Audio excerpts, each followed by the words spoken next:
kita coba lanjutkan ya, hadis yang keberapa ini kemarin? Hadis yang ke-36. Kita lanjutkan ya. Dan ternyata kesulitan itu ada dua. Ada kesulitan di dunia dan ada kesulitan di akhirat. Ini yang kita hadapi ya. Kalau kesulitan dunia, ya kita sudah merasakan sendirilah. Kesulitan ekonomi, kesulitan menghadapi istri. Atau iya silakan, kesulitan menghadapi suami, kalau yang punya suami ya. Atau kesulitan mendidik anak, kesulitan berhadapan dengan mertua, kesulitan. Itu kan kesulitan-kesulitan di dunia. Termasuk kesulitan nanti di tempat kerja. Kesulitan di pasar, kesulitan di pemerintahan, kesulitan politik, kesulitan sosial. Itu adalah kesulitan yang secara niscaya akan dihadapi oleh manusia. Nanti Anda kalau ada keluar ya di sekolah ini, Anda keluar dari dunia kuliah, Anda akan berhadapan dengan berbagai kesulitan. Dan itu yang disebut sebagai al-kurab, bukan kurab ya.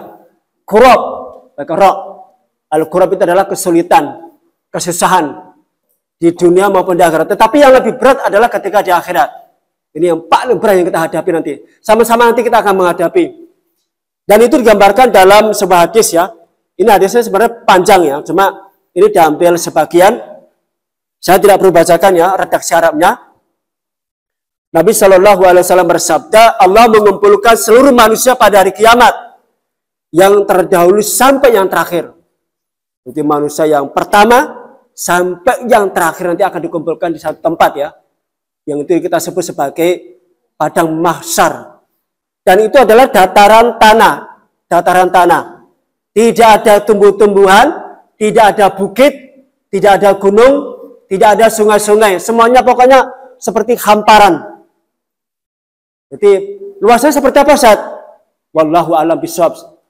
Tapi jelas sejauh mata memandang kita tidak akan pernah menemukannya batasan, tapi batasan daripada padang mahsyar itu. Yang mirisnya kalau kita nanti dibangkitkan di padang mahsyar dalam kondisi telanjang. Laki-laki perempuan dikumpulkan ya jadi satu. Campur aduk. Campur aduk. Laki perempuan campur aduk. Semuanya telanjang. Tapi tidak ada yang saling melihat. Melihat tidak ada. Saya nggak melihat kamu telanjang, kamu tidak melihat saya telanjang. Enggak, sama sekali enggak. Karena semuanya nafsi-nafsi, memikirkan diri sendiri. Bahkan istrinya telanjang pun kita tidak akan dilihat. Putrinya sendiri, saya punya 4 perempuannya, atau 5 lah. Karena satu sudah di sana, kan sudah berkumpul dengan Nabi Ibrahim alaihissalam. Karena kalau anak yang lahir ya, kemudian meninggal dari keluarga Muslim itu nanti akan dikumpulkan bersama Nabi Ibrahim alaihissalam. Bermain ya, dirawat oleh Nabi Ibrahim alaihissalam.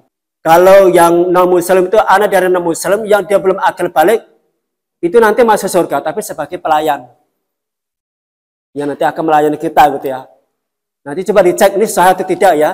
Karena yang saya bacakan di dalam kitab yang ditulis oleh Al-Qurtubi ya, di dalam At-Tazkirah namanya, buku At-Tazkirah yang ditulis oleh Al-Imam Al-Qurtubi. Ini dari Cordoba, ulama Cordoba di Spanyol itu ya. Jadi gitu ya, sehingga penyuruh dapat memperdengarkan suaranya kepada mereka semuanya. Dan pandangan dapat melihat mereka serta matahari mendekat kepada mereka. Jadi matahari didekatkan, lalu manusia mengalami kesusahan dan penderitaan pada batas yang mereka tidak mampu dan tahan menanggungnya. Wow. Nah kita nggak bisa bayangkan. Ini hanya kata-kata kan. Anda bisa mengimajinasikan dengan keseriusan atau dengan asumsi yang apa itu dongeng lah gitu kan. Itu dongeng tuh ya. Saya kan sering kalau cerita tentang surga neraka tuh selalu ada komentar seperti itu. Ustaz, dongeng aja kerjamu kan. Astagfirullahaladzim kan. Nah iya, sering kali kalau di Ustaz itu banyak dongeng aja. Astagfirullahaladzim. Jadi gak percaya dengan surga neraka. Iya, Ustaz pernah kesana enggak gitu loh. Muti, kalau Anda dapat serangan yang seperti itu gimana jawabannya? Anda cerita tentang surga dan neraka dan Anda dianggap sebagai orang yang berdongeng. Bagaimana Anda menjawabnya? Saya jujur apa adanya kan. Benar, saya tidak pernah ke surga dan tidak pernah ke neraka. Tetapi informasi yang saya dapatkan itu dari Al-Quran maupun As-Sunnah. Artinya apa? Kebenaran itu ada dua. Ada kebenaran akal dan ada kebenaran nakal. Nakal itu menukil. Menukil dari sumber yang dipercaya. Sumber yang dapat dipertanggungjawabkan. Apa itu? Al-Quran maupun As-Sunnah. Justru saya harus bertanya. Justru saya yang bertanya kepada Anda yang mengatakan itu adalah dongeng, apakah Anda percaya dengan Al-Quran maupun dengan As-Sunnah? Kalau Anda nggak percaya dengan Al-Quran dan As-Sunnah, berarti Anda keluar daripada Islam. Artinya apa? Keimanan Anda dipertanyakan. Karena itu adalah kepercayaan yang pasti. Cobalah, kalau Anda nggak percaya dengan Al-Quran, saya minta buatkan semisalnya dengan Al-Quran. Satu surat aja. Surat yang paling pendek. Inna a'tainakal kautsar fasalli rabbikal wanhar. Inna sani'aka wal abtar. Coba buat surat yang semisal dengan itu. Satu surat yang paling pendek. Sampai sekarang belum ada satu manusia pun, walaupun jin dan manusia itu bergabung menjadi satu, sampai sekarang tidak ada mampu yang membuat yang semisal dengan Al-Quran. Lalu cuma Musailamah Al-Kadzdzab itu ya. Musailamah Al-Kadzdzab itu. Kata, hai kata, di manakah engkau bersembunyi? Apakah di dalam tempurung? Kapan engkau akan keluar dari tempurung? Yalah, orang penyair Arab langsung tertawa. Sudah cukup, Musailamah, cukup. Karena pasarnya berantakan.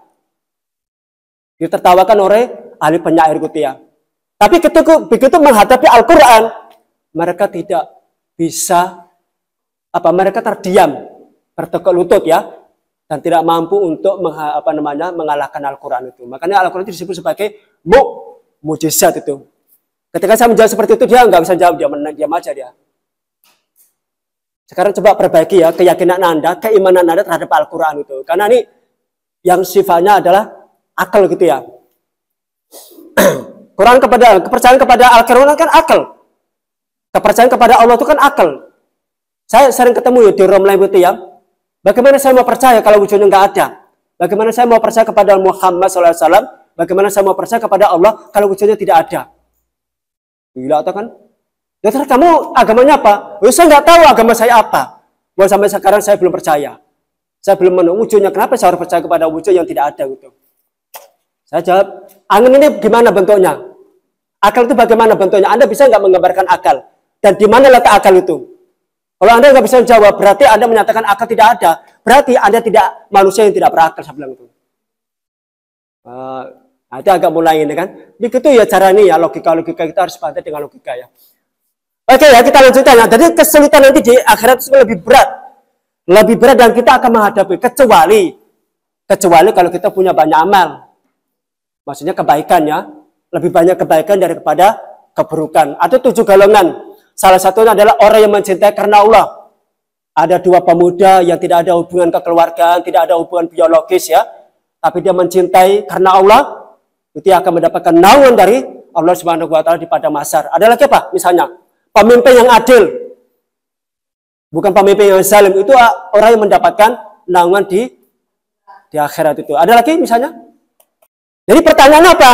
Ketika nanti di padang mahsyar, siapakah yang dapat memberikan syafaat atau pertolongan untuk kalian kepada Rabb kalian? Ternyata adalah Nabi Muhammad Shallallahu Alaihi Wasallam. Itu ya, makanya.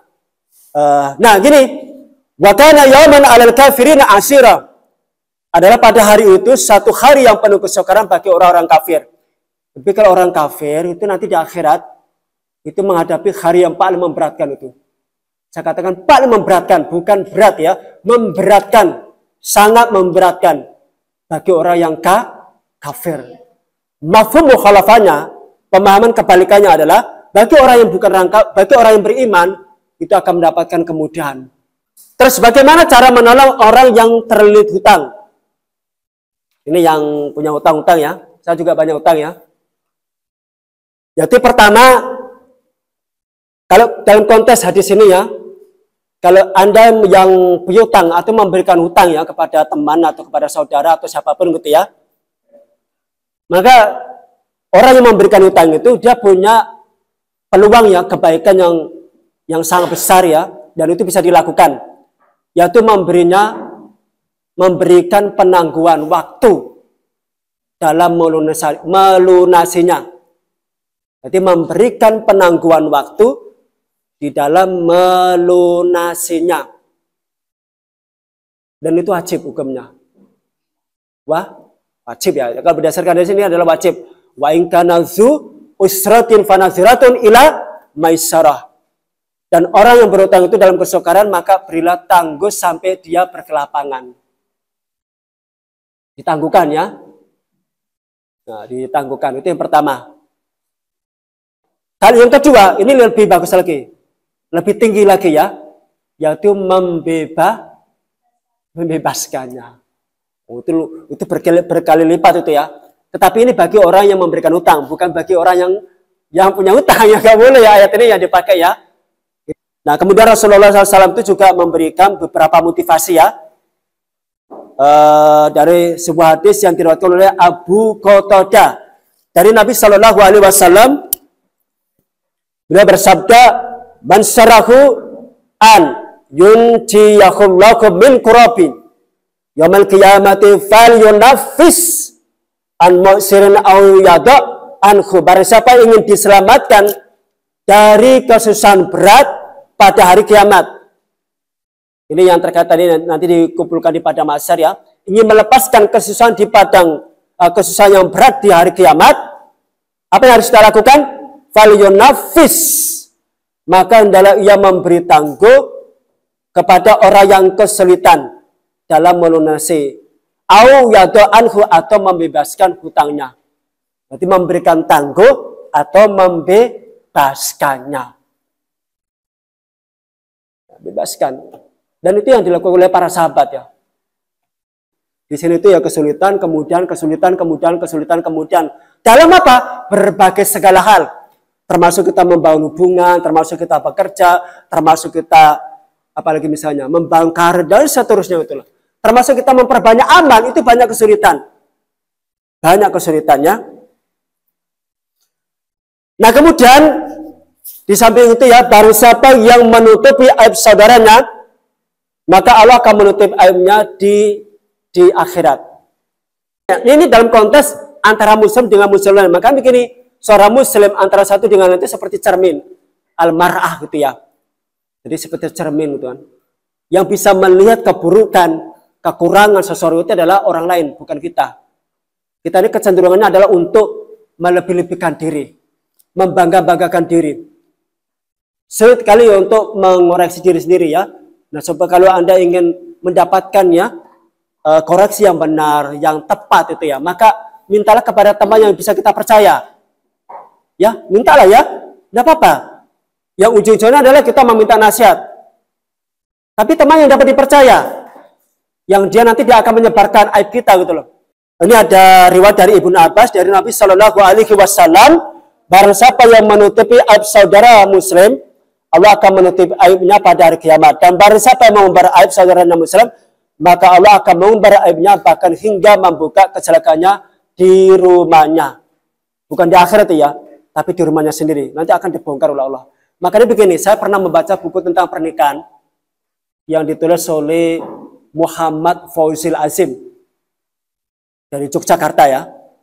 Buku yang paling laris itu pada saat itu ya. Indahnya pernikahan dini. Kemudian kedua, kado pernikahan untuk istriku. Yang ketiga, bagaimana dengan kata-kata bisa menciptakan keindahan dan romantisme dalam rumah tangga. Hanya dengan kata-kata itu. Saya 3 buku itu saya beli sebelum menikah tuh. Loh, saya mau belajar kan apa salahnya kan? Tapi ternyata begitu saya bawa rumah tangga, hanya 3 tahun bertahan. Apaan buku ini saya baca semua kan? Ternyata yang nggak efektif gitu ya. Berantem aja gitu kan. Padahal hanya di awal-awal 6 bulan gitu kan ada apa semuanya romantis ya kan. Hangat, kasih sayang gitu ya. Ternyata setelah 6 bulan berantem aja kerjanya kan. Sampai bertahan 3 tahun. Ternyata saya simpulkan begini. Oh iya ya. Ternyata untuk kedewasaan seseorang itu ya. Itu dimulai dari penguasaan ego. Di penguasaan ego. Karena kita punya karakter yang berbeda, pikiran yang berbeda, tujuan yang berbeda, harapan yang berbeda, keinginan yang berbeda. Kita nggak bisa memaksakan demi untuk mementingkan ego gitu loh. Kalau itu yang terjadi, rumah tangga bubrah, hancur berantakan. Walaupun Anda sudah membaca, Anda sudah dibimbing pernikahan, tapi kalau egonya masih kuat, hancur tuh rumah tangga. Makanya ini menjadi pelajaran Ustadz ya. Begitu saya nikah yang kedua, alhamdulillah bertahan sampai sekarang. Karena siapa tadi? Dia itu memperlunak gitu kan, ego gitu loh. Masalah resistensi tadi ya. Jadi kalau Anda sering menggibah gitu ya, menggibah rumah tangga orang lain atau menggibah orang lain gitu ya, resistensinya itu akan terjadi di dalam rumah tangga kita. Dan itu didasarkan pada hadis ini. Jadi ghibah ya terhadap orang lain atau rumah tangga orang lain itu bisa menimbulkan resistensi. Apa yang dimaksud dengan resistensi? Resistensi. Lebih banyak kekurangannya, lebih banyak kontroversialnya, lebih banyak ketegangannya gitu ya. Itu yang dimaksud dengan resistensi dalam rumah tangga. Jadi ada ada penolakan, ada kontroversialnya, dan ada terjadinya hubungan yang menegang antara satu dengan lain itu. Jadi itu nanti akan ini ya, Allah akan membongkar kejelekan kita di depan istri kita sendiri, di depan anak kita. Kenapa? Kita membongkar aib orang lain gitu. Sebagai bentuk balasan dari Allah Subhanahu wa taala. Tanpa sadar itu adalah sebuah dosa. Dan dosa itu jangan dibawa ke rumah masing-masing gitu loh. Lebih baik kalau ada curhat dengarkan aja. Enggak usah ceritakan sama istri, apa kau ceritakan sama. Tadi ada yang bilang, "Ustaz, enggak perlu hidup di enggak usah di Indonesia, keluar aja dari Indonesia kalau enggak mau nyoblos gitu ya." Apa jawab saya? EGP. EGP. Indonesia adalah bumi Allah. Anda tidak pernah untuk mengusir saya. Karena saya di atas bumi Allah. Allah yang pemilik sebenarnya dunia ini. Saya adalah makhluk yang dihadirkan dan ditempatkan di atas bumi ini. Ya sudah aja. Itu kan hakikatnya kan. Saya sudah mencapai ma'rifatullah. Jadi saya berdiri di atas hakikat. Bento kata istri saya. Tadi bilang gitu kan. Karepmu kan. Yang penting saya kan ini kan. Coba lah mau bantah. Gimana mau ada bantah? Pemilik bumi ini adalah Allah. Bantah ini kalau bisa jawab. Nggak bisa jawab kan? Hakikatnya manusia adalah ciptaan Allah SWT. Allah menempatkan di mana? Di atas bumi ini. Itu realitas atau bukan? Bantah. Nggak bisa bantah. Selanjutnya bagaimana? EGP. Selesai. Jadi saya itu kalau berjalan easy going gitu ya. Easy going. Jadi saya misalnya kalau saya di perkumpulan Prabowo masuk. Di perkumpulan Ganjar masuk. Di perkumpulan Anies Baswedan masuk. Tiga-tiganya saya masuk. Semua saya anggap sebagai saudara sebangsa dan setanah air.